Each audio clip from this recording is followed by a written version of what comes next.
Hi guys, in this week's episode we have an epic Kickstarter prize for you. You could win yourself a copy of Aether Captains and all their stretch goals. Stay tuned later in the show for details of how you can win.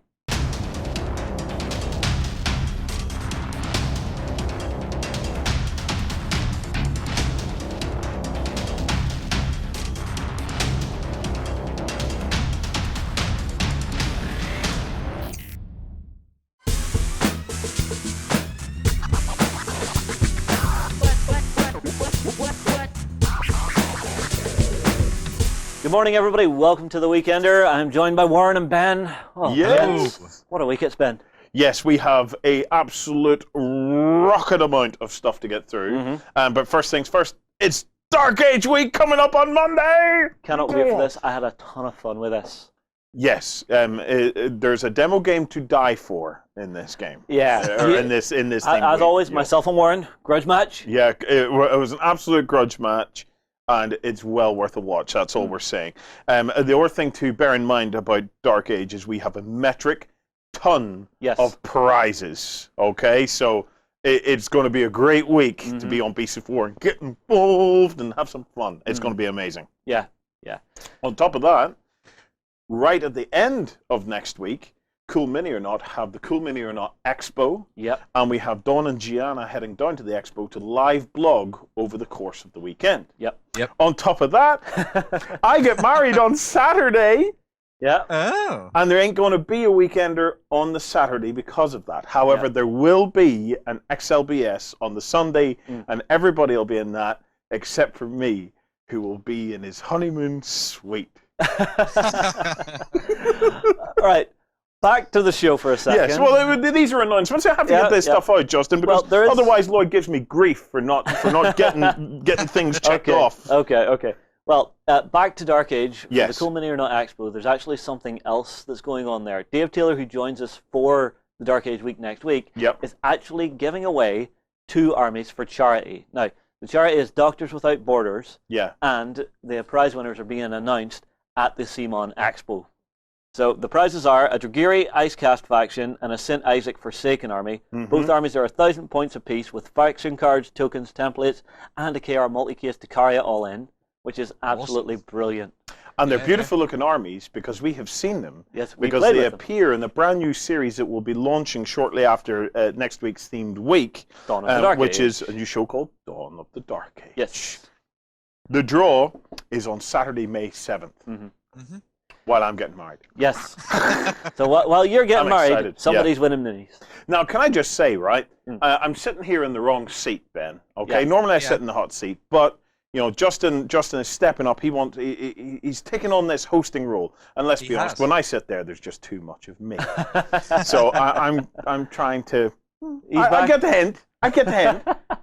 Well, hang on. But, I'm sure there's comments out there going, no, too much Justin, get it away, nah. To be fair, yes, there is. Yeah. But You one of the drawbacks from sitting on this seat is you were talking there, and I thought, oh, I need to cut to Justin.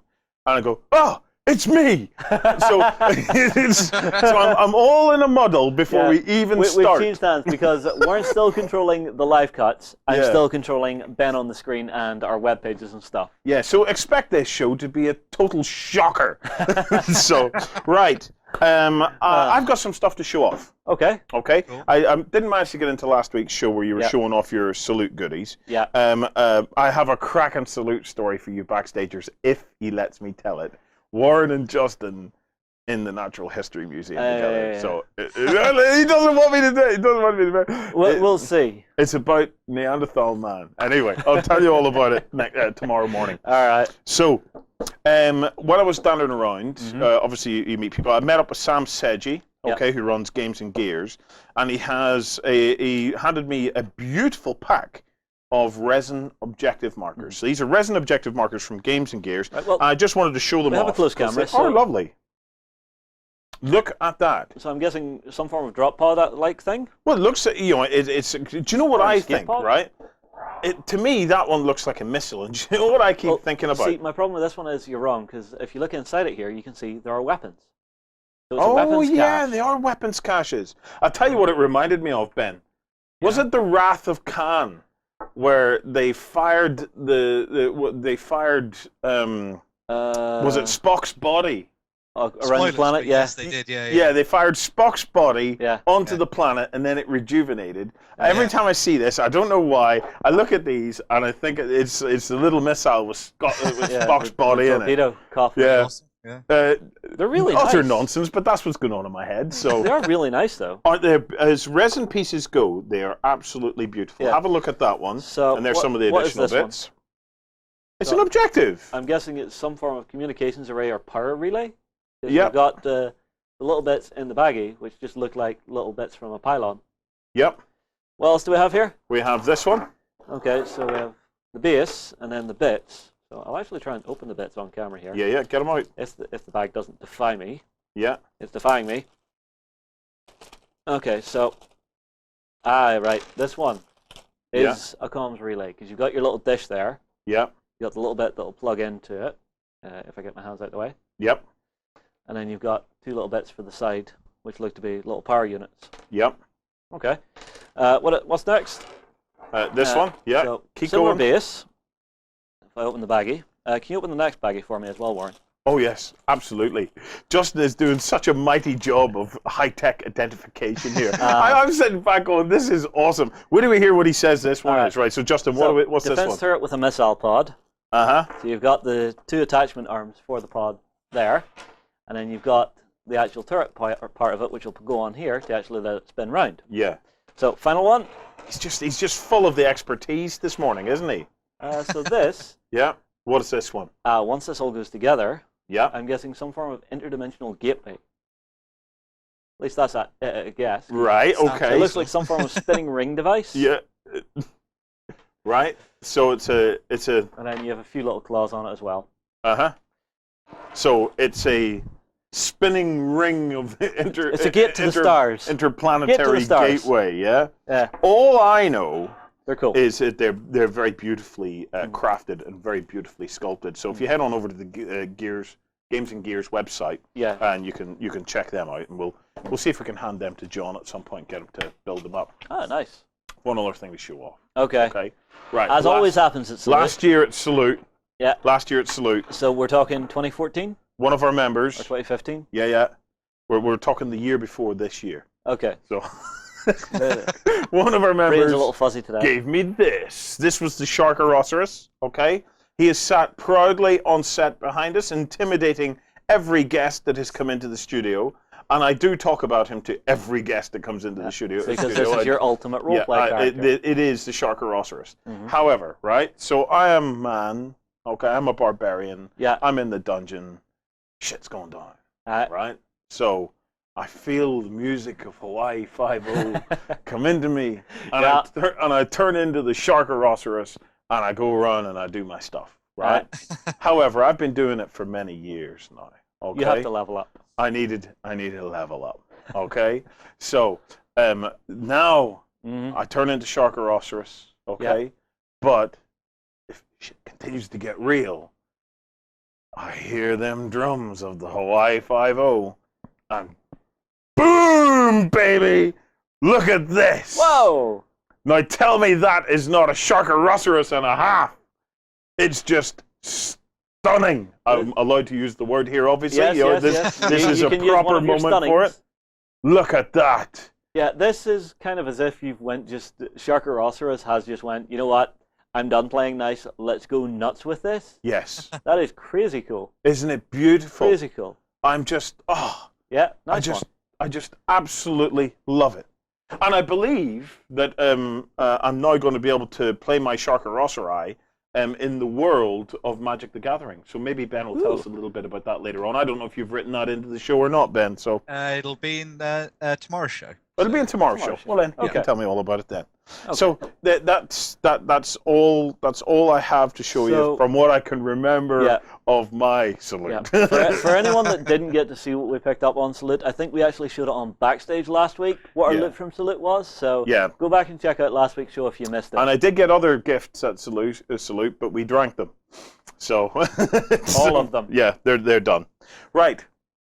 Time to give some stuff away. Not just some stuff away, a ton of stuff, because we had a load of prizes on the live blog. Yes. So you'll remember that we did the live blog of Salute. Of course you did. You were one of the thousands that commented on it. Yeah. So we'll run through them one at a time. I'll do one, you do one, Ben does one. Okay. All right. Ben, do you have the list up? Right. So you kick off, Justin. Okay. The first prize was from the guys over at Daruma, who were giving away an SLA Halloween Jack T-shirt and a goodie bag with minis and artwork in it. Our winner for that was Cralius, Cralius. Well done, Cralius. Prodos were there, and they were giving away a copy of Space Crusade, so the Space Crusade set, and the winner of that was Big Key.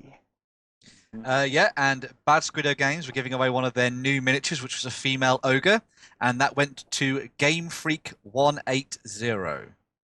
Congratulations, buddy. Well done, yep. Next up, Steamforged Games were giving away Guild Ball Season 2. That was won by Orku. ORKU.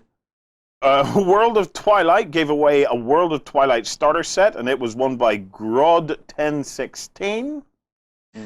Foreground were giving away the Gothic City gaming table, and that went to Rollout. That's a massive prize, that one. Rollout. You've just got yourself a mega bit of hobby there, mate. That was a hell of a prize. Yep. Foreground also gave away the 28mm Jesserai hanger, and it was won by Black Spiral.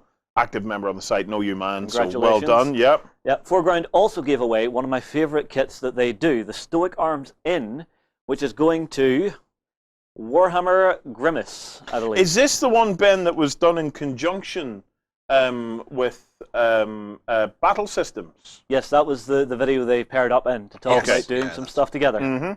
Warlord Games gave away a copy of Project Z, and it was won by Dark Earth 2000. Congratulations, buddy. Yeah, Warlord Games also gave away a Gates of Antares heavy drone. We talked about that last weekend, and that was won by Durin.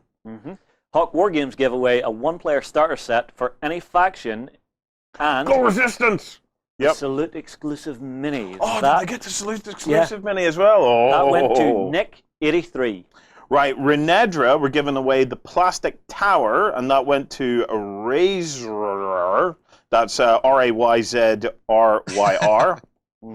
Yeah, Massive Awesome were giving away one of their, any of their starter factions for Shattered Earth, and that was won by Khyote, Khyote. Battlefront were giving away a copy of Tanks and a nice little Flames of War Pacific bundle. That was won by Blue Healer. Yep, Osprey Games gave away the book Horizon Wars, and that was won by Pepsi Dan. Well done, dude.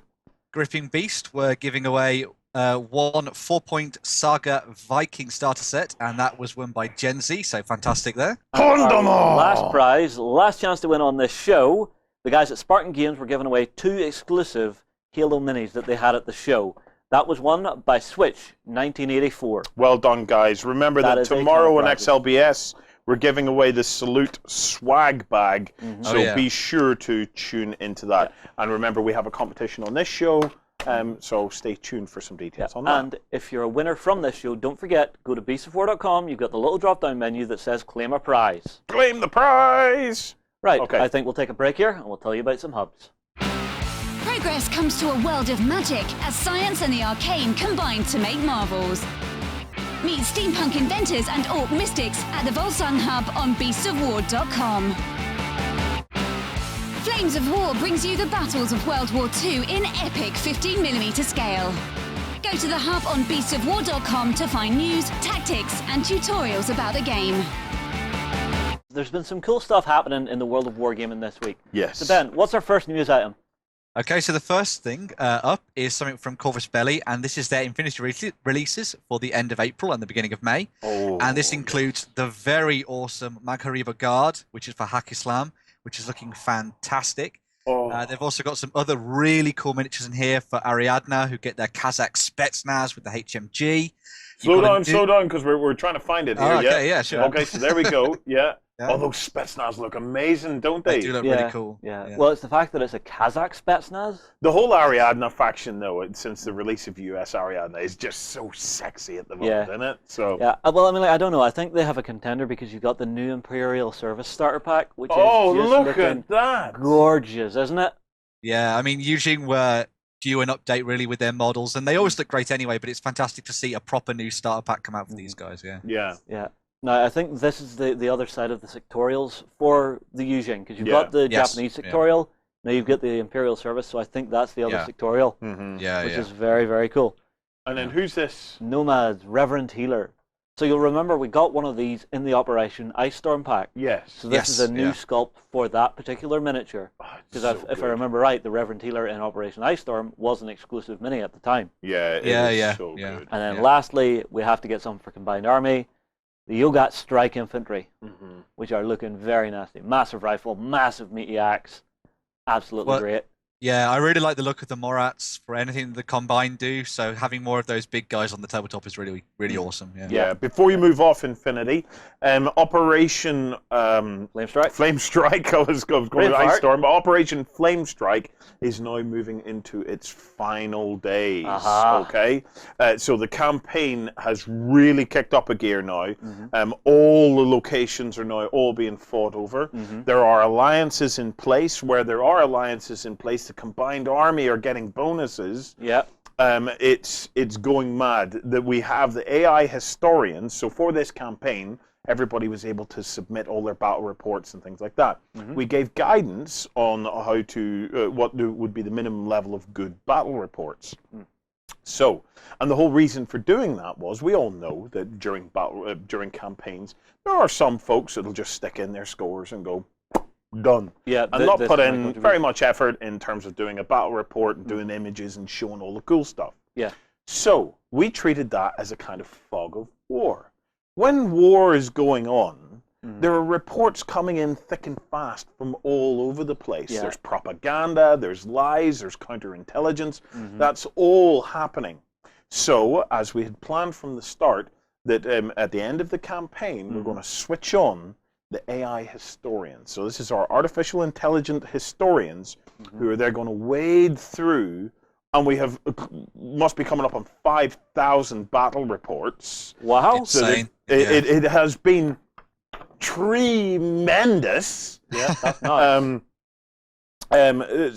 So much so we are now thinking of next year's Infinity campaign. So yeah, we've enjoyed it. We have big plans for the next one. Nice. And a big thank you to everybody who has participated, because it is in beta. We've had to continue building it, like the whole allies functionality. Yeah, that came out of nowhere. We had to build while it was ongoing. But anyway, so we're switching on these artificial intelligent historians. They're going to wade through these 5,000 battle reports to try and make sense of, okay, so during the campaign, this is the feel that everybody got of what happened. Now, based on the most reliable information that we can get, what do we believe actually happened on the island of Flamia during Operation Flamestrike? So those reports that was someone maybe just putting in their numbers, is that just going to drop? Or is it going to be said, you know, oh, we can't confirm this report? Here's the thing, right? Historians like data, okay? Historians will cross-reference and cross-check data and things like that as well, okay? And historians will also use the weight that others provided to that data. So if other people said the data was good, you know, historians will take all that into account. So without giving away exactly how the artificial intelligent historians work in all of this, but they have a large range of matrices of what they consider to be truth. So we may well see factions that believe that they have it in the bag may not have it in the bag. Okay, that's that whenever the dust settles and the fog of war is removed, the results of this campaign may be slightly different than what we've expected. That's going to be very interesting to see. I'm going to have to keep an eye out for that. The artificial intelligent historians is something I've been excited about since when we started to even design the infrastructure that this campaign was going to play out on. And now that we're getting close to deploying it, I'm getting very excited about it. So another couple of things we expect.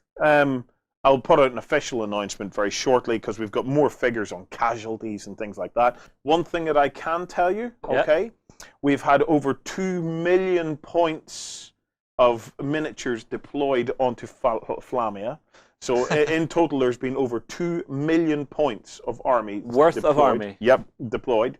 Very cool. If you took all the miniatures and stacked one on top of the other, okay, it would stretch to over 3,000 meters of miniatures. We're now over 3 times the height of the world's tallest building, and we're crouching up fast on nearly 2 miles worth of miniatures. Isn't that shockingly awesome? Isn't that shockingly awesome? So yeah, we have other interesting stuff that's coming up on an update on Flamestrike, where we're going to be talking about some of the blue on blue that has been occurring, and how some factions were certainly a lot more inclined to end up fighting themselves. A dust up between each other. Yeah, it's been very interesting. So stay tuned for that. As regards the end date, there may well be a random end date to this. Okay, so we're looking at an end date around May the 10th. Right. Okay. However, we're just confirming it. What may happen is that every morning from May the 10th, right? Okay, we will be rolling a dice in here to see if the campaign ends or not. Oh. So if you have been a sneaky little faction and thought that you were going to sit on a whole bunch of reports and things like that, that you were going to offload just before the campaign ended, thinking that we'll seize a land grab. Please don't do that, because the AI historians are not going to like that as much as you might think. And secondly, you may miss your opportunity because the campaign may randomly end before you even get them out there. Right. We have thought this through, okay? So it's, yeah, it's going to be a lot of fun. It's like war. I mean, like, how do you know when the front lines finally get the information that the war is over? I have loved this campaign. I have loved this campaign because, you know, people playing it think a campaign is a game. Yeah. But a campaign's not a game. It's a story. You're playing your games, okay? The campaign is the narrative of the collective of everything. You guys have built this campaign. We built a platform, okay? We just built a platform to facilitate it. It's the 4,500 players or whatever we ended up having. Wow. That built the campaign. This is all your story, okay? You've been magnificent all the way through it. You know, the whole concept of alliances and treaties forming was absolutely fascinating. And we've basically, the only time we have touched this campaign has been, I've been calling it a Newtonian touch. So an equal and opposite reaction. So when they've wanted to do something like treaties and things like that, we've tried to think: is it in the interest of the storyline? Yeah. Is it in the spirit of the storyline? Is it in the spirit of the overall fluff and background? Yeah. And how do we give risk? That everything is risk and reward. Okay. So it has been absolutely fascinating. But there's no doubt, this is war. We have had spies. What? Oh yeah, there has been spies. All of the factions have their own private briefing rooms. Yeah. And there have been spies who've been going back and reporting behind the scenes. So hang on, they've created an account to actually jump into other briefing rooms? Multiple accounts. so Sneaky, you can count them out of the overall player count, but we fully expected these things to happen. Yeah. This is war. It is a simulation of war, and in war there are spies. There's no, you can't in war go, that's not fair. You know, yeah, it's not fair, but unfortunately that is. If they're clever enough to do it and get away with it. Yeah. Now they haven't quite got away with it, and we may still be doing something to deal with that. I have something potentially fun in mind. Is something cooking for you? Yeah, but we're now starting to run out of time. So if we don't get to execute it in this campaign, in future campaigns, we will have some. We have a fun idea, but it takes a little bit of magic and tweaking to make it happen. Yeah. But anyway, big thank you to everybody. If you haven't tried it yet, now's the time to get stuck in. If you've been waiting, now's the time to get stuck in. If you've signed up and you've lost track, get back in. Now's the time to get signed in. Yep. And most importantly of all, take a zone. If you're a combined army, get stuck in now, because the bonuses you guys have, you could wipe the floor with a lot of these people. If you guys all get your ass together and get stuck in, it's gonna be great. Right, what's next? Right, next up, we've got some news from the guys over at Burn-In Design. They've done a new theater. It's a rather majestic-looking piece. Look at this. Oh, wow. Oh, wow. You want to know the fun thing? Is that an iPhone stuck in there? No. That's not an iPhone. That's an LCD screen that comes with it. You are joking me. No, you get an LCD screen with it that you can program stuff to go onto. Look at that beauty. It is fantastic. Yeah, they've also got some really cool stuff that they've been working on with the... Well, how cinematic is the cinema? Oh, Ben, that's awesome. Tell us more about it, Ben. Yeah, so as well as that, they've been working with some stuff that Powered Play have been doing, and they've integrated some more LEDs and things into the outside of the building as well. This is a pretty fantastic project. I'm not sure whether or not they're going to have all these bits and pieces in it when it finally comes to the web, to their web store, but I'd imagine they will leave all the spaces and stuff in there for you to put the Powered Play components and things in. The LCD's plastic, and it has some really cool little playback functions and stuff like that, so you can almost like distract your opponent while this is playing in the background almost. Yeah. It's not even that. It's having something that's actually on your table that's moving, that makes it feel that little bit more real. I think just makes it super cool. Yeah, I love it. I love it. What a brilliant piece of technology. Right, what's next? Next up, Ben, what have we got? So next up, we also have some really cool Battlefoam bags. Guild Ball has been really taking off over the last couple of months and stuff like that. And so they've decided to put together a sort of around it. And this is a standard foam bag that comes with 2 layers in it. One of them is normal for your sort of 28mm scale models, and the other one is a pick and pluck layer as well, so you can put in the larger pieces. But then it also comes with some room in there as well for like token boxes and stuff like that. Yeah. So almost like the kind of things you'd see in Wilco's. Yeah, and then it also runs with some really cool straps in there as well for markers and bits and pieces like that. So everything you need to play games of Guild Ball will be included within this set. So, yeah, Guild Ball is absolutely on fire at the moment. So it's one of those great pick up and play games that it's manageable whenever you're getting into it. You're not looking at it going, I now have half 100 models to sit down, build and paint and base. Yeah, and we've covered a few of the Battlefoam bags, and one of the things that I do like about the Battlefoam bags is they're not just taking a bag and sticking a badge on it. They do talk with the developers and the players and try and work out what is it you need. Your game? Yeah, so it's so I have no doubt if you're a Guild Ball player that bag you might be looking at it going, yeah, actually that would be damn useful to have. Next up we have from Max Mini, we have their White Star Forces. Yeah, that's these guys right here. So we've got some really cool looking sci-fi troopers on the way. Oh wow, Ben, what do we know about these?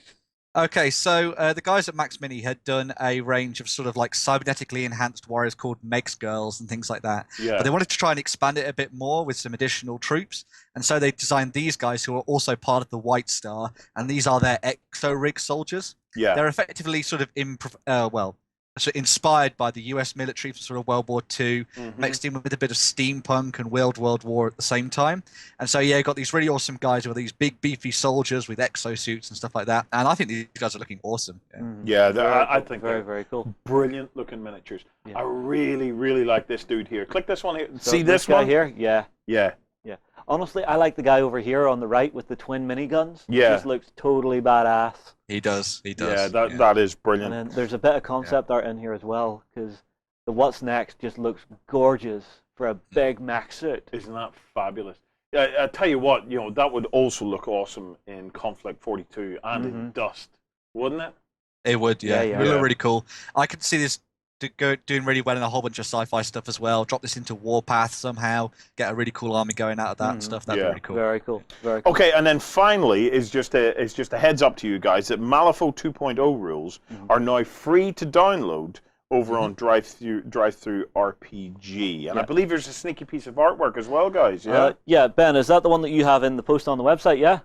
Yeah. Well, that piece of artwork there is the front of the sort of small rulebook. The actual teaser artwork has been hidden away within the pages, for one of their further upcoming expansions called Ripples of Fate. So if you look through that little tiny starter rulebook as it is, and you might find a new piece of art that you go, oh, that's not in the one I've seen before. That's a little teaser to what's coming in the future. I see. So it's actually not the full rulebook that's free. It's actually just a rule set. Yes, it's basically all the things you need to play Malifaux. Yeah. Okay. Right, that wraps up the news, Justin. Yeah, it's time for us to actually do something we've been waiting for a long time. We're about to sit down with Mr. Ronnie Renton himself to have a talk about Deadzone 2.0, which has been gorgeous. Guys, we'll see you after some hubs. It's time for 28mm World War II action. Will you recreate history or reshape it your way? On the Bolt Action Hub at beastsofwar.com. Fight for the Iron Kingdoms as a warcaster. Take control of the mighty jacks, arcane devices, and dark sorceries to bring the fight to the War Machine Hub on beastsofwar.com. Okay, hi guys. We've been joined by Ronnie in the studio, and it's time to have a chat about what's happening with Deadzone. Deadzone Warpath, it's all happening. It's starting to happen. Our hard plastics is coming through the sci-fi universe. Many years in the building. This is going to hit in May. Right. I think we're going to have a quick look through the boxing. Yep. I've all just played a little game of it. Yep. We have, myself and Justin have went head-to-head with Ronnie as umpire. Yeah. Not that you need an umpire, but when you have a Ronnie to be an umpire, who makes rules up as it's going along. I mean, it vaguely resembles what's in the rule book with a few. Yeah, you can do that. So. It's a lot of fun. Fabulous. And it will be coming out in about a couple of weeks' time. So stay tuned for that. Now, Ronnie, can we, before we get stuck into the box, can we very quickly recap on the life of Deadzone? Okay. Yeah. So it kickstarted 3 years ago, was it? Yeah. I mean, it started even before that was Warpath. Yeah. We created, and straight away we came down and we shared that with you guys. You were the first to do it. If I'm right, that was this box. Well, the first box was Warpath, and I think that's where we didn't get it right. We didn't have enough resource behind it. Yeah. And when we then came back to it, I said, look, we've done this with Dreadball, we're not doing something unless we can do it right. We did it right with Dreadball, and I said, we're not quite ready to go and do a full mass combat game yet. Because you need the whole army, you need all the tanks, you need vehicles, you need everything. We're not ready to do it. So we did Deadzone, that version. Yeah. Went on Kickstarter, and it went bananas. I mean, we thought 3, 4, who knows, we'd had Dreadball by then. But this was a monster. It funded the terrain, which was great. It funded the rubber mats. It funded all the factions came out that we'd planned. I think we overused Restic a little bit. Yeah. I think that was one of the reasons. And I don't think because we were trying to do so much. I mean, we did 600 grams worth of the scenery. Yeah. Well, you mean like you created a modular system from the ground up? From the ground up, from a standing start. Yeah. And so there was an enormous amount of tooling, an enormous amount of writing, getting it out. We wanted to get it out roughly in the times that we promised. Yeah. So I think there was a couple of small things that we did want to just polish up. Yeah. Now that said, Deadzone 2014, 15 at Adepticon, so it was a year old at this point. Yeah. Was the best attended tournament we had. Yeah. Because it's a skirmish game, people love the 3D idea of it. Yeah. It was a well-balanced game. It worked as a game. Yeah, it's certainly not two-dimensional. And with the terrain and everything in cubes, it does work beautifully up as well as out and about. Yeah, and if you want to go really insane with it, the system will allow you to build a monster gaming area. Yeah. And you can go each way. So it was there, but I just felt that there wasn't enough people. I feel there's a real slot for an hour-long, hour-and-a-half-long game that's half a dozen figures aside. You know what you're doing. Where I love those, I can't believe that moments, the outrage, the cinematic moments. And because the terrain's all built, the figures are all built, you get down eye level, you're looking through it, the line of sight. So I just thought the rules got in the way of the gameplay. It was interesting. I got to say, I loved playing Deadzone. Myself and James M. Hewitt had a blast playing Deadzone. Yeah. But there was a lot of intricacy with it, with all the cards and stuff like that. That you maybe felt that little sense sometimes of, I've got an awful lot of stuff to do here before I get stuck in and get playing. And the market has moved on. Well, it's moved on, and I think it wasn't quite, the pieces were all there, but they didn't come together exactly as a coherent whole. Yeah. Because the things were running in parallel. Here's the terrain, here's the rules, here's the armies. All those things were kind of, And it was a big project. I mean, it reared up 1.4 million much afterwards. So the thing was, I sat there and I thought, people really want to play this game. They really want to play a fast-paced sci-fi skirmish. You know, Americans, they love their bombs, grenades, machine guns, Kings of War's going mad. But they love it even more if you can shove a couple of tanks in there, you know? We all love that. So there was a real slot for that 3D skirmish game. You know what, loved it, let's play again, 2 hours down. And I don't think we'd hit it. I think we had a game that was very nice, it was good, it was well balanced, it had some fans, but your casual gamer bounced off. I bounced off. You know, I always got confused with it. I like the no cover, and then all of a sudden you do have cover in this, but you don't have cover in. There was a few things that just ground. It was like sand in the machine. So we did the Kickstarter to just reinvigorate it, pick it back up. And at that point, I think we were thinking it was going to be more of a 1.5 version. Clean it up and go through it. But during that process, I did sit down with Jake and I said, do me a favor, Jake, and just write this as well. Just do this to it. Really clean it right up. Because we can always lay it back in. So he was kind of starting where we were and coming back. And I said, okay, we've done that, but I'm still catching some of those snags. Write something like this. And then we can put back in. I remember the first time I played it, I thought, hey, he's going back in. And he came back and he presented and I went, that's the game. That was the Sometimes when you can increase the amount of constraints, the difficulty with having a successful Kickstarter, and you may see this, when you get a Kickstarter that goes wildly out, right? The temptation is to come in and start saying, oh, you can have this flexibility, because the constraints, you start to lose sight of constraints. But the best game design, it comes whenever there are tight constraints, when you know your limits and you know what it is you're trying to do. And sometimes it takes a second or third or fourth iteration. We're seeing the same thing with War Machine and Hordes at the moment, a really, really interesting rewrite of that game, which is once again all about streamlining. As things grow... Well, they become unwieldy. Deadzone, there was because there was new factions, and they got recognized as a second book. So there's rules here, there's rules there. I need that book to know how to, okay, that's messy. That's where you bring it down, and I've always found, like the Kings of War Second Edition, it was tighter. The Rules Committee again, Jake took it, the game design on the Rules Committee really tightened it up. And I said to people, no, less is better. Keep it tight. Let the game emerge, not be constrained by the rules, but just freed to play. And I think so.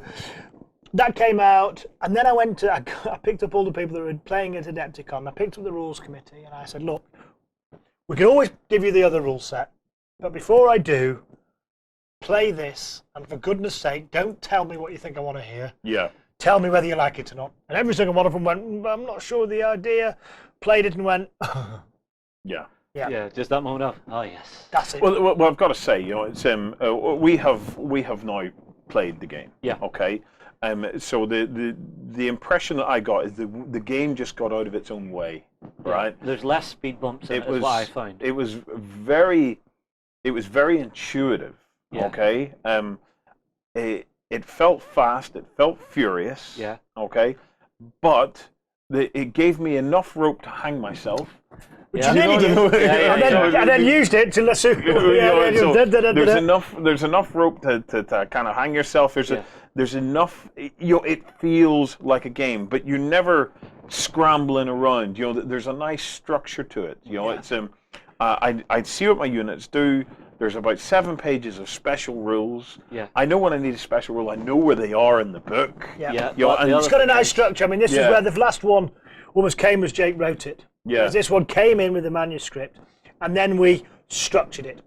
And we said, this is how you're going to want to find these things. So it starts with the getting, playing. Even browsing through the book felt intuitive. You know, one chart to introduce you to the new special dice, which if you throw under the close cam, these are integral to the game. So Ronnie, do you want to talk us through what these do? We line them up. So we're going to go through. So one of the big changes was the cards we felt got a little bit in the way, and we wanted to replace that with something that was far quicker, far faster, far more intuitive. Called command dice, flick them out there, and we'll talk about what they do. I give these a roll.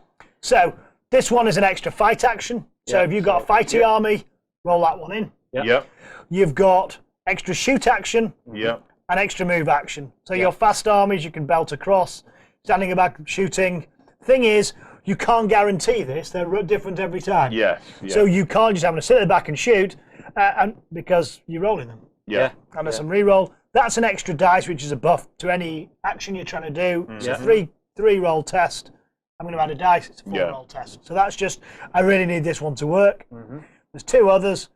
This one is activate another guy. Yeah. So the game is, I go, you go. Yeah, but if I have that, I can go, I'm actually going to go again. But here's the thing, right? And this is what I find interesting. Whenever we were first sitting down to play the game, I thought, all I want to roll is that one.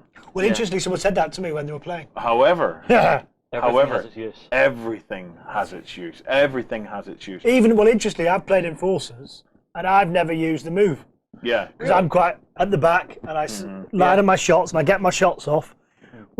So Warren doing a Warhammer game, he's halfway across the... I like that. That was the scenario. Yeah. That was the scenario. Well, everyone plays differently. He goes for the thing.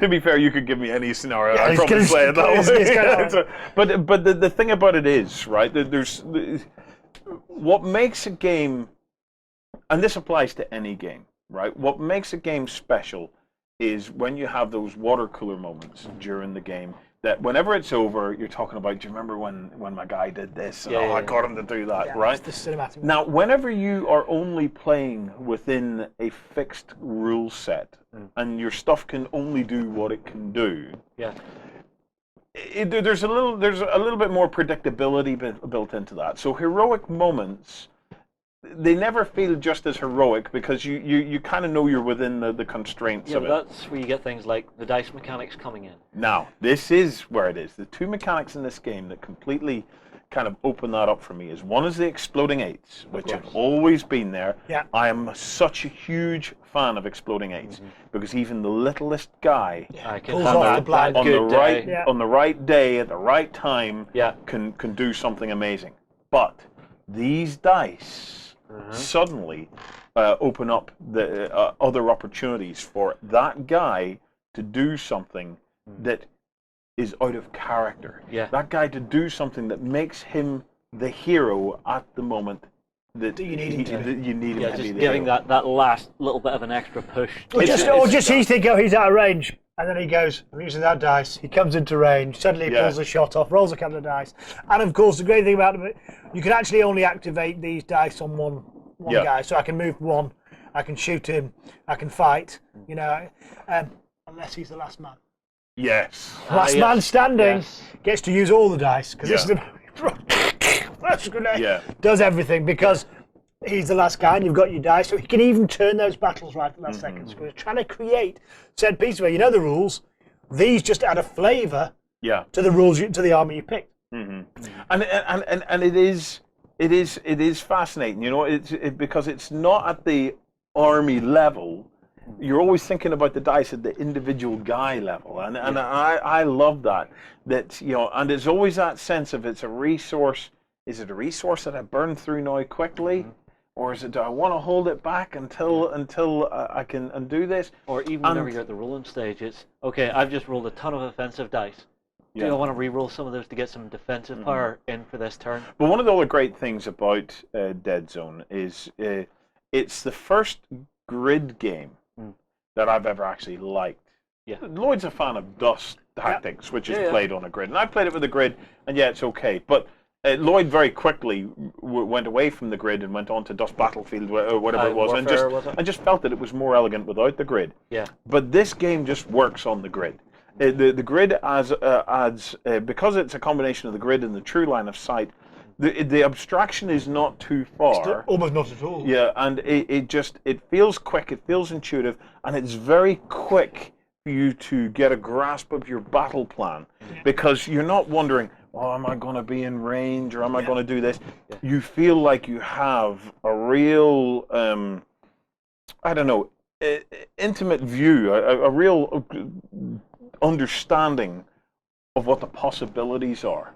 And the fact that I move, you move, and if you have a dice, you might then move again. Yeah. You never you never have that boredom factor. You know, you're always seconds, and the squares is quite easy because then if he's in a square and I go in, there's a fight. Yeah. So you don't have that delicate manoeuvring where you go, move in but place. the other thing is, so he's there, I move in. Piece of terrain in here. Yeah. You'll assume if I have the smallest part of my base behind this, he's ducking into cover. You know, so you're not doing that thing. Oh, I can see more which than was one of the abstractions we had in the last rules. It's very fiddly, which is they're in covers. They're going to go to ground more easy. All gone. You're either in cover or you're not. The assumption is you are in cover. If there's something that's in there, you are. If you're hidden behind it, and the way to get rid of cover is to go behind. Now you can see all the figure and all of its base. Suddenly he's there. I go into the square. We're fighting. Yeah. So you don't have to be measuring carefully, can I get over this or can I get over that? You go in the square you're in. Yeah. And I can be at the back of this square and I'm at the front of that square. Doesn't matter, it's one square. And what it does is, when you remove a lot of the fiddly bits like that, it streamlines the game, and you start to think in terms of, like, I never felt like I was playing a highly abstracted game. Well, and that's kind of what we're trying to do. We try to make the rules clear. But the thing that allows you to resolve what you want to do. Yeah. So like with Kings of War, it's about what do you want your army to do? How have you structured it? You as a general, how are you going to win? How are you going to use the assets? How are you going to outflank, outmaneuver? How are you going to get the victory points? How are you going to impose yourself on this game? And the rules should just help you do that, not be in the way of it. And the other thing that's really good about it is everything you need is in that one sexy little book. Let's see if I can get this under camera. So I'll clear those out of the way. So you've got full rule book. It's got how to set up a game. It's got a starter game in there with the scout mission that you've played.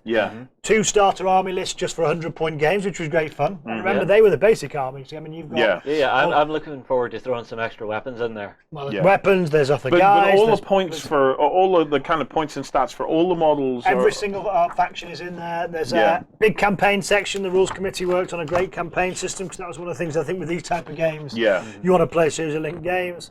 So let's see if I can get that under camera. So on forward. You sort it out, but there's your roster sheet that's there. You can download that. Will be online. So there's campaigns, full army lists, all the rules you need. It's just a nice looking little bit. It's a nice size, isn't it? This doesn't feel like a massive tome that I'm going to have to wade into. I could sit down and think, oh, I've got an hour on the train. I'll get through this in no time. And obviously,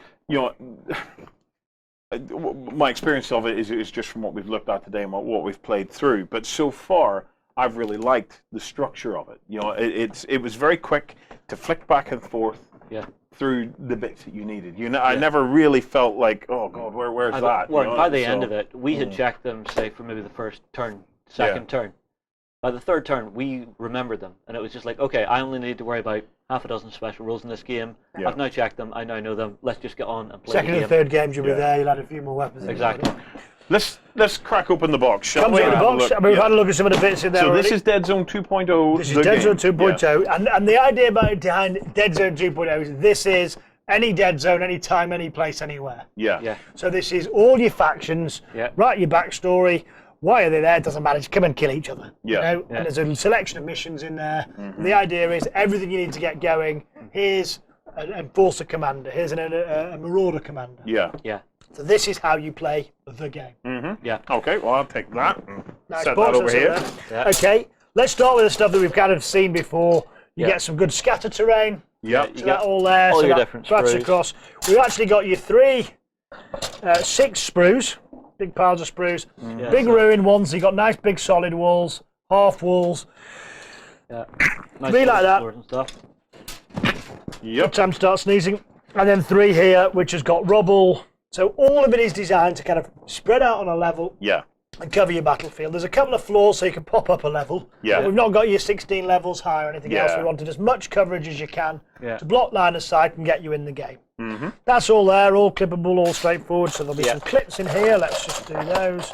Now all the miniatures in this, everything is hard plastic in Everything is hard plastic. Every single thing is all screwed plastic. And that's now underpinning most of the Warpath universe. We've still got a few of the restics from last time, but they're the commander, a couple of specialists. There were nice sculpts. The stuff that worked better in restic. Well, certainly it would be hard to do in this. We've got them tooled in that, but you're now putting 4 or 5 figures of your 20-point 20-figure faction together with those guys, not the vast majority of it. Yeah. So, but everything in the game is hard plastic. Majority of most of the starter sets are hard plastic. Yeah. Nice. A few of them, the Marauders and the Rebs, haven't got revisited yet, but all the rest of them have got hard plastic. Yeah. Okay. And then you've got some this is our Enforcer sprue. This is your middle-of-the-road Enforcers. These are the guys that are dropped in there to eliminate the threat. Regular weapons, assault weapons, guys pistols, like this, legs and bodies. Yeah, some heavy weapons So, there. yeah, that would actually be these guys here if I get a little closer. And you can make them both ways. Yeah, so you've got this guy, and then there should be another one here. Two Enforcers that way. Yeah, this and one. then we've got... There's that one. Yep. Who's the chap, and there's... And then we have your regular rifle guy as well. And all made, those can all be made up from this sprue. Yeah. You've got 1, 2, 3, 4, 5, 6, 7, 8 different heads. Yeah. Lots of different weapon options, so you can go whichever way you want to go. Well, let me show the second sprue for this. Yeah. Yeah, this is our weapon options. Yeah, so this is showing some of the heavy stuff. So I'm seeing this gun, which was really nasty in our game. Haven't played against this one yet. What is this, Ronnie? A little bit burny. It's some kind of flame weapon. Yeah, I think so. Tons of blades, arms, and all the weapon options are in the rulebook. They're all covered off there. Yeah. So how you want to tool it up. Part of the joy is army building. You're like, oh wow, I didn't expect to do that. You put that weapon in. Grenades, they're 5 points, a couple of points each. Don't start the grenades. Anybody who has watched Warren play Deadzone before, he loves grenades. Yeah. And it's Who doesn't love grenades? We've also put in the base game some Pathfinders. This was one of the new sprues that came out. These are the Scout Enforcers. These are the light coming in, what's going on. And you've got a couple of those. So you've got heads, bodies, legs, capes, arms, and then a few... Oh, hang on. Is this one of the robot dogs here? It may well be one of the robot dogs. Which is one of these little dudes here. There you go. Who are really cool. Yeah. So and again, they have that big, nasty gun on them. And here's the Pathfinders, we call them? Pathfinders, yeah. And these are obviously generally dropped in first. Go and check out, is there a genuine threat? Should we be calling a dead zone? So these go in before the Enforcers. They have that, dead button that if they die, they know something's gone on because they always don't die. But they will also then come in with the Enforcers to scout, to scout around, fast-moving, very accurate guns. We've actually put the opponent as the Forge Fathers. Nice. So Space Dwarves! Yeah, got to have Space Dwarves. So, and here you get 2 sprues in each. They're the bodies. Yeah, I've not popped them out. They're all bagged up, and clipped off. And then there's all your heads and weapon options. Yeah. So you've got 10 of those in there. You get a ton of different weapon options on this. It's really cool. Yeah, everything's there is covered. Lots so of you're getting 2 of that buddies, sprue. and you can see what they look like. You've got a couple of let's those. Let's see those guys. So let's bring them in here. And the Forge Fathers, they do look like, mining operations guys. They're mean little buggers, aren't they? Yeah, and this guy is running around with a dragon's breath, which is essentially a small compact flamethrower, which is just going to give you burny goodness. It does. It does. Here you go, Bernie. A couple of bases, obviously, so they can base them all up, your figures. Rulebook, which we've had a look at. Yep. We know about that. And does it come as the nice little hardback? Hardback in the box game. Okay, nice. that I like. Yeah. D8s, because it's all about the D8s. Yeah. Exploding D8s, D6 is too powerful. Command dice. Bag of those are in there. Yep. And your counters. You win by collecting victory points. Yeah. You collect those from having strategic points on the battlefield. Yep. And killing things. Yes. Get them from both ways. So fast-moving armies, not very killy, can get the that way. Killy armies can stand at the back and kill. Rune markers. This is your loot. Yeah. Which you'll see in the gameplay video. And you still have the booby traps in, which is one of my favourite mechanics. I tell you what, it's a game from my perspective that feels very suited to organised play. Yeah. Yes. It's because it is lean. There's not a lot of flicking back and forth. 2 opponents can really get into it. Yeah. There's everything that you need to know about your opponent. Because one of the downsides of organised play is when a game becomes so unwieldy that you haven't a notion what your opponent's army does. And whereas everything's in here, I think Kings of War has been taken off for a similar reason. It's a slick, well balanced mechanic that just works well in a tournament environment. I think this will work really well in organised play as well. For me, for both games, there's a constant sense of engagement. I never feel disconnected from the game. Yeah. I'm constantly looking at it, seeing what you're doing, planning my next steps. Same for Kings of War. Yeah. So finally, what's the last thing? Last little bits and bobs. You've got your play mat in there, which you can upgrade later to your rubber mat if you've got one of those. That's there. But everything you need to play. Yeah. There's toys coming. There's some new scenery. Oh, new scenery. New, and this is beautiful. Hang on now. Okay, all of a sudden. So you've got, this is... can I sink my teeth into this? Yeah, tear it apart, and we'll get you some pickies to send up. But this is taking the square cube. Everything we've got here is scenery 1.0. Yep. This is where the guys went and said, what is it we don't have? Yeah. So was this new scenery that was unlocked during the second Deadzone Kickstarter? Correct. And it's not in the game because it's not. The ruins are more suitable for the skirmish game, but it's coming out of the set and it's beautiful. We've got a little braver and cleverer about what we can and can't do. So one of the the only thing I don't like about our scenery is that it's a touch flat. This is my own scenery from home. Yeah. But suddenly there's pipes to go up on the side. There's barrels. All of this stuff is corrugated. I sense another scenery challenge coming on. I think we're going to have to get the last one. We had to have a forklift truck to deliver to the guy who built it. I don't know how much, but really, we've just had this painted by a guy. We gave him a load of bags of it. Yeah. He only used that. I thought he'd mix in some of the old stuff. I like the fact that you've got this nice mesh railing and stuff. Yeah, put that under the close cam there. There's some really nice feature additions here. Yeah.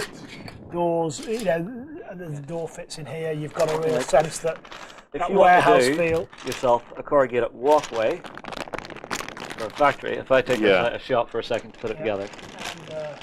Now wait till I show you some mean looking stuff. Check this stuff out, Justin. Put this stuff under the close cam. Oh, look at the door. Yeah, zoom in there, Justin. Yeah. There you go. So you get a nice roller door. Cooing like it's a new baby. Ooh, look at that there. So you can stick this on the top of here, cover up some of the industrial walkways and stuff for this. So you suddenly start getting a real 3D sense. Yeah, I like that. Check this bag out here, Justin. Bring it under. So we have this. If I quickly pop it together, pop. You've got big engines. Oh, big generators. That's always cool. Conveyor belts. Always nice. Oh, I like the conveyors. That'll really let you do some. Oh, I really like the conveyors. What is this, Ronnie? So this is goes up against and covers off on one of these, some of the slots. And then you run this piping. You run the piping out of it. And suddenly it's So you're killing the flat wall. So we talk about that whole. Can you see all the figure and all of its base? If there's a whole load of piping running across your back. So you can be standing at the side of a square with a building with that coming out. The Lego of Wargaming just got better. Yeah. Pipes to field, so like down pipes, drain pipes. Yeah. Piping, and there's huge big piping, so you've got big barrel stuff coming out. Rats coming out of that. Oh, so much stuff. All of this stuff just adds another level onto this stuff that's And what way is this stuff retailing, Ronnie? Are these? We've got it in kind of a mini box and a big box. Yeah. You can. I mean, I didn't think when we saw all these parts, you could almost build something pure with it. This guy took it, painted it. It looks amazing. I mean, it just looks like a huge, big multi-level warehouse. I like this stuff. But it goes with lots and lots of people. Got lots of terrain in the last Kickstarter. But hey, I want to build the internal of a spaceship with it. Well, you can do that. I want to build a factory floor that goes to 6 levels. You can build that. And so it's moved it on even to better levels. This is really cool. It's just awesome. Right, stop getting so distracted, Justin. We could end up spending this whole segment just building. And then you've got the new stuff that's coming through. Land speeders, tanks. Okay, so this is Warpath now. So they started to break in. Now this fella is featuring in Deadzone. He's in there. Oh, so you can play him in Deadzone. Yeah, and I think his stats are incredible. Let's just check what his stats are because I think he's 1-7 or something like that. He either goes very slowly or he's outside the other game in about 2 seconds flat. Let me get him up because he's kind of at the extreme end of the Deadzone game. Yeah. But when you start playing a few more points, you may well play on a 3x3 or a 4x4. It's not limited to a get a few of these together. Do a nice 4x4. A Forge Father Siege. Yeah. 1-5. So he's had a kind of chugging around. Or he's halfway across it. He's there and he's round the back. So there's that stuff. The Strider popped through everything else. There's the Iron Ancestors coming through. He's very popular. Yeah. So you've got that kind of scale that's in there. Zoom in a bit closer there. Do you see? Yeah. Look at that. Nice. So both of those you can start seeing size-wise. Yeah, you've got some real. They're pretty but happy. they also, the nice thing about the whole thing is, still sit within you that paint square. your strike force. Yep. 20 figure. Start with 5. You can play with that. So painted together. Add a few more.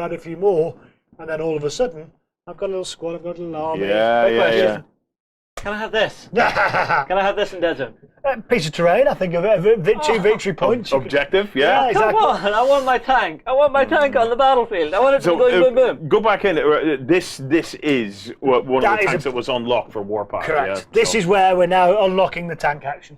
Yeah. And so you've got that. It also converts to an APC with a different back and a different head. Yeah. But you can see that can't get it back on.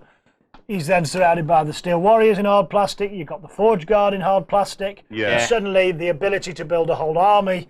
You got a couple of restic fellas to the specialist squads. Yeah. And you've got an army in plastic, a little bit of metal, and you are cooking on gas. I love the look of this. So this is So cool. This is your gateway drug here, Ronnie. This Deadzone. It's a little, Get him in. Get him building a couple of squads. Start out with your 2x2.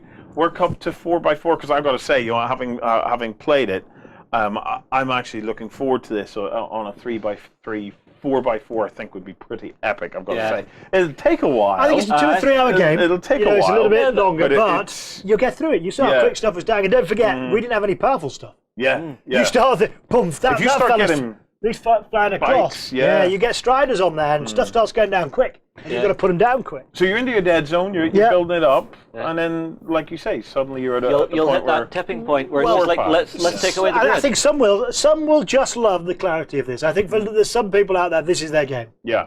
I want the sci-fi, I want the clean. If you want to do that, we've got Infestation, where we'll go in really deep. And what's quite nice about this? Now, what does Infestation add to the game then? So what we've done there is we just show that. So.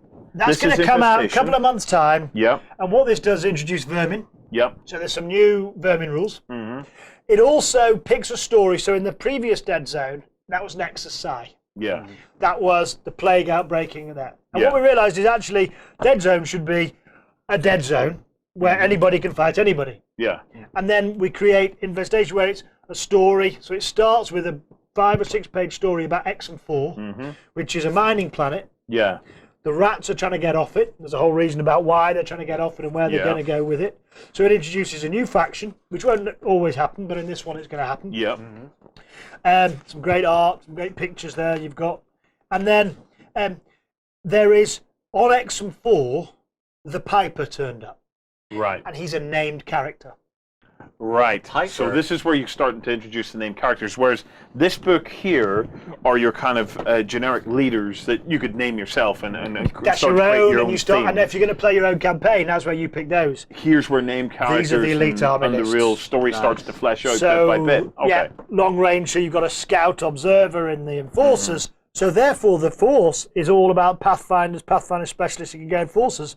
But it won't take any peacekeepers. Won't take the heavily armoured guys because it's a fast-hitting strike force. Oh, so you have kind of tightly themed lists even within this. And you only need a couple of figures because you can still use your enforcers. You can still use your pathfinders across, but this one might sometimes unlock a new army entry. Yeah.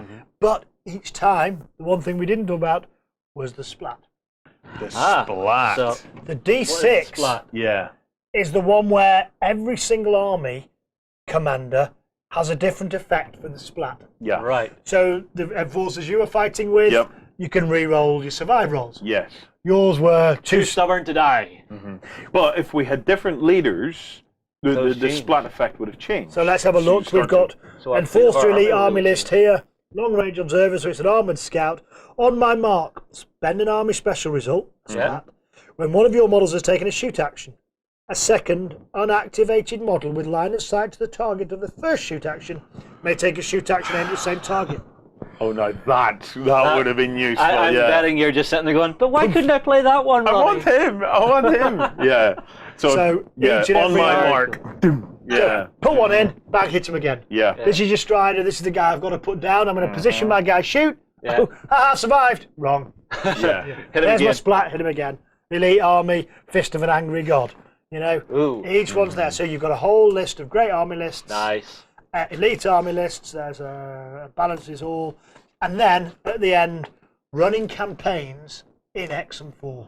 Right. Okay. That's running straight campaigns. This one is where we've taken the back chart and made the exploration table themed around a kind of mining world, where it means that your campaign will be totally different. Yeah. So you have your core rules to get you started, and then these themed items or themed editions will. And we'll probably do an excellent side one where we go back and say plague versus, you know, there's a plague outbreak. Let's have a campaign for that and pull all that. These just become really nice little supplements. People can just build a little library of them. Correct. And hey, there's 6 new army lists in there. Let's have a look at what's going on. Oh, I'll play that one. And what'll happen is you guys have played each other a few times with the vanilla lists. Yeah. For the commander and a couple of things, and a couple of paint jobs, I'm now playing a totally different game. Yeah. My splats changed.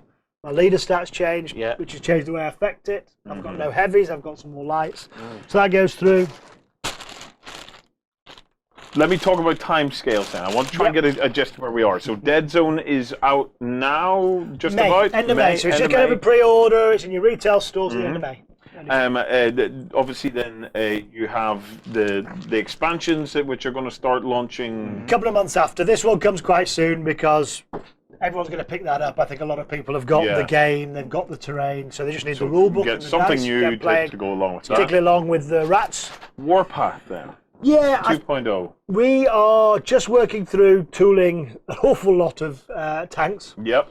Certainly shipping towards the end of this year.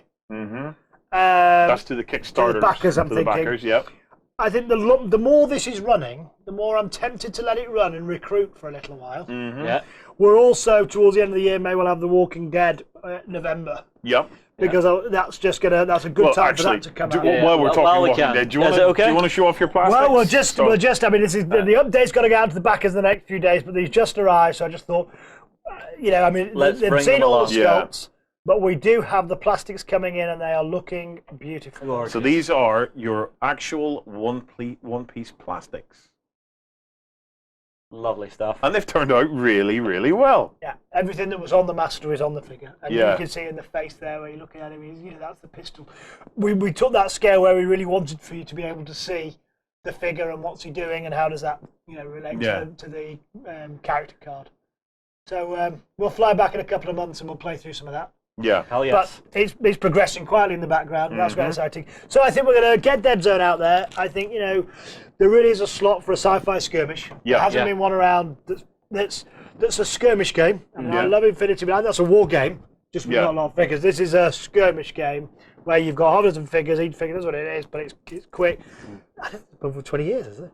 No, there probably is. So I think we're looking to really just get people excited. We've got the terrain, we've got the map, we've got the rules, we've played it to death. The rules committee have got it. It's a great tournament system. Honestly, Ronnie, after having got to play it, I'm loving it. I can't wait to get a game against him again because it was a lot of fun. I think I deserve a rematch. Right, Ronnie, look, thank you so much for coming on the show. Thank you very Guys, much. if you have questions for Ronnie about Deadzone or whatever, please post them in the comments below. Right, I think it's time to tell them about some hubs. Keep your blaster handy, the West is a dangerous place. Fight to survive as men turn to monsters and the dead rise on the Wild West Exodus Hub at beastsofwar.com.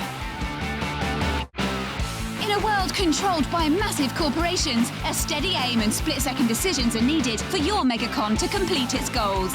Begin your missions at the Mercs Hub on beastsofwar.com. I tell you what, it's always a blast having Ronnie Renton. Ronnie's kind of like a hand grenade. You pull the pin and throw. He is an absolute joy. Yeah, to have. He's always good laugh. I have such fun every time he's come over. But I've got to say, they have done such a lovely job of streamlining Deadzone 2. It just plays so nicely. It just plays so nicely. The only endorsement I can give this is the only one it needs. I want more. Simple as that. So do I actually. It is really, really good fun.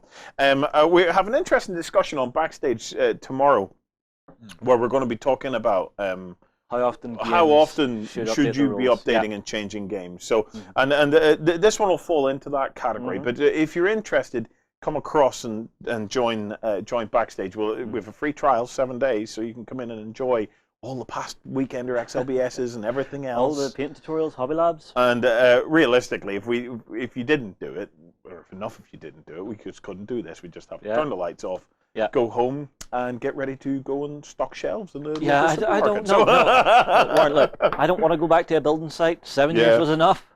So that's the only case we can make for it, really. Yeah. So. Kickstarters. Yes. Yeah, we've got some updates on some of the stuff that's crowdfunding at the moment. Yeah. So Ben, this first one's from you. Aether Captains, what are we seeing here? Yes, this is the prize as well, guys. Yes, yeah. So this is Aether Captains, and this is by Mage Company. And they have developed this game that is set almost within this grand age of steampunk sail, as it were, in the sky. And you're playing as two different factions, effectively. Well, actually multiple factions, I suppose you'd say. One player is playing as the Grand Compact, and they are commanding these ships that are trying to destroy all these other sky pirates. Yeah. The other players are playing said sky pirates, and they are soaring around trying to plunder the great cities and stuff like that. So it's actually an asymmetrical game, and we love asymmetrical games. Asymmetrical games are fantastic. We are fans. See them getting played and stuff like that. We are fans. So. And this one is looking really, really good. And the Kickstarter's got some fantastic little bits and pieces on there as well. Really awesome looking board components and things like that. And the ships are really cool too. Yeah, I'm seeing they've actually got a rules download link here on the Kickstarter page. So if you want to get a look at it, go across, check it out, and download it. Yeah. Now, Interesting with the rules actually is that there is a download available, but when the game comes out, there will also be a solo variant. So the whole reason behind it being asymmetrical is it means that one person can also play the game as well. Yeah. Now, give me a quick rundown, Ben, on this whole concept of asymmetrical. You know, what kind of game experience am I going to have playing Aether Captain? Well, the asymmetrical game experience is usually the one versus the many.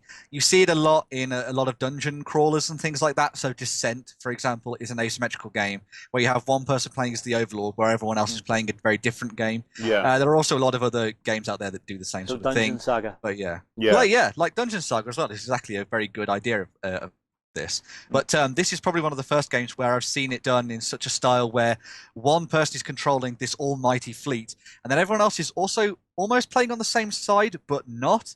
Because all these sky pirates have their own factions and their own sort of route to victory, as it were.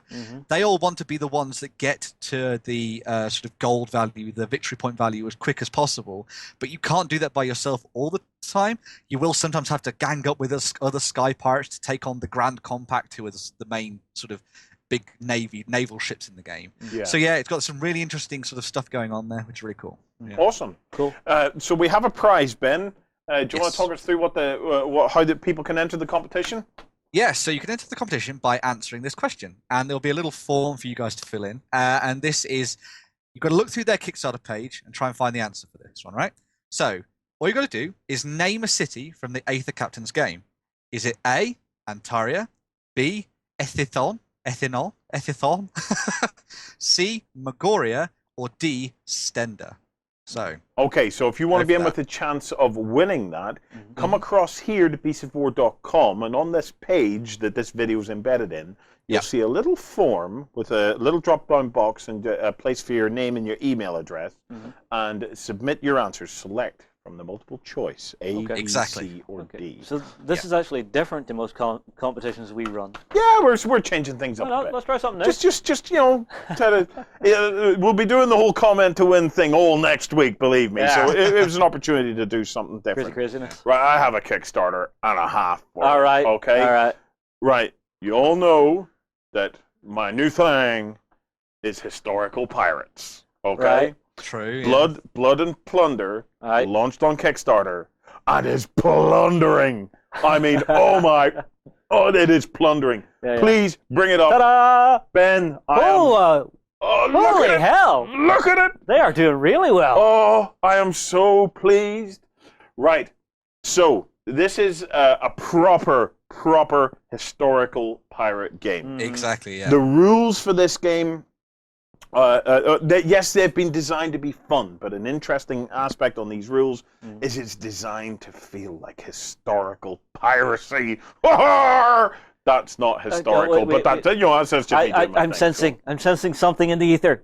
It's Captain Dave Mustaine returns. I'm just so taken by this. Yeah. I was watching Pirates of the Caribbean with my wee son, who's probably a bit too young for that, but I like showing him zombie skeletons and stuff like that there. So anyway, we were watching that, and I just the whole way through I was going, I just want to watch something historical about these guys. It's like, really? I'm just so into it. 3 years ago, you would have cringed at historical, my friend. Not anymore. Not anymore. I'm just so enamored by this. I'm impressed. Have you seen the ships? Oh, they're beautiful. Oh, where do you see the ships? Let me see if I can find them here. Right. So scroll down. They've got all this stuff. Oh, you're just showing off. There's a sloop. Right. Oh, look at it. Just look at it. That's nice. Is that one lump of resin on the bottom? No. It's resin pieces. But keep going down. It's resin pieces and wooden dials and stuff characters. Like that. Yeah, the characters are just beautiful. You get the little rowing boats. This is very interesting, right? So what they did is they have teamed up with Table War and Frontline Gaming, and they've created an ocean mat with set-on pieces for the islands. Now that is clever. It is very cool, yeah. This game just suddenly went up another notch on my radar, and it was already high up there. I am so looking forward to see where Table War and stuff take this concept, because the idea of rolling out your neoprene mat and then having your little neoprene set on islands. Yeah, and maybe just do a little bit of sand around the edges. It's genius. You don't even need to do sand around the edges. The sand and all texture and all will be on it. I think it's cool. Genius. I'm really looking forward to it. Right. Here you get to see the ships. So you get your longboats. You get your little longboats. Yeah. Right. Then it upgrades to a sloop. Yeah. Then it goes up to a brigantine. And then finally the frigate. Right. If you don't think that's awesome and want some of that, you're nuts. You're nuts. Yeah. I'm just the whole thing of historical pirates. It just feels so satisfying to me. Like I've been reading Oriskany's American War of Independence stuff, right? Yeah. And it just feels so satisfying reading the historical stuff, because I'm reading it, and I feel like I'm learning. Do you know what I mean? I'm taking it in. Yeah, I still love all my fantasy and alternative history and stuff like that there, but it's just so satisfying to have fun and actually learn something about our history and about where we come from, and it is brilliant. The other thing is though, in history, some of the stories that are going to come out of things that actually happened are going to be 10 times crazier than anything someone could actually dream up. Well, look, I'm not the only one that loves history. Clearly, Justin, you love history. I've always had a bit of a history bug. We know John in the office. We'll be telling you more about that, about his thing for Neanderthal man. Come on! So stay tuned tomorrow to hear about that.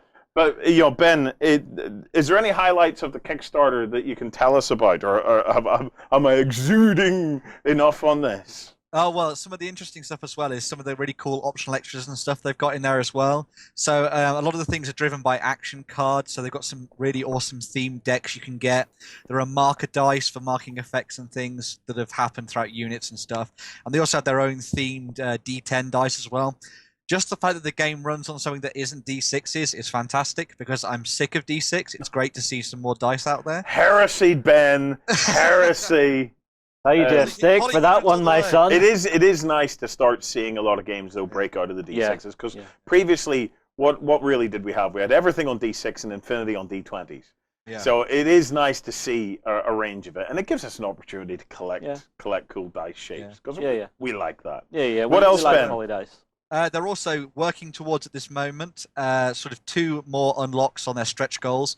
And this will give you some alternative posed English and Spanish commanders that you can actually use as historical figures, or you can just make up your own stories about them and use them as random commanders from your own, historical books, I guess you'd say. Yeah. So you can game in the gaps with those. I'm seeing one thing I want. Cannons. Upgrade! Oh, yeah. Yes, lovely. So cannons have been unlocked. Keep going down. Do we see what else? Yeah. So we have ship accessory kits. Nice. Oh, my word.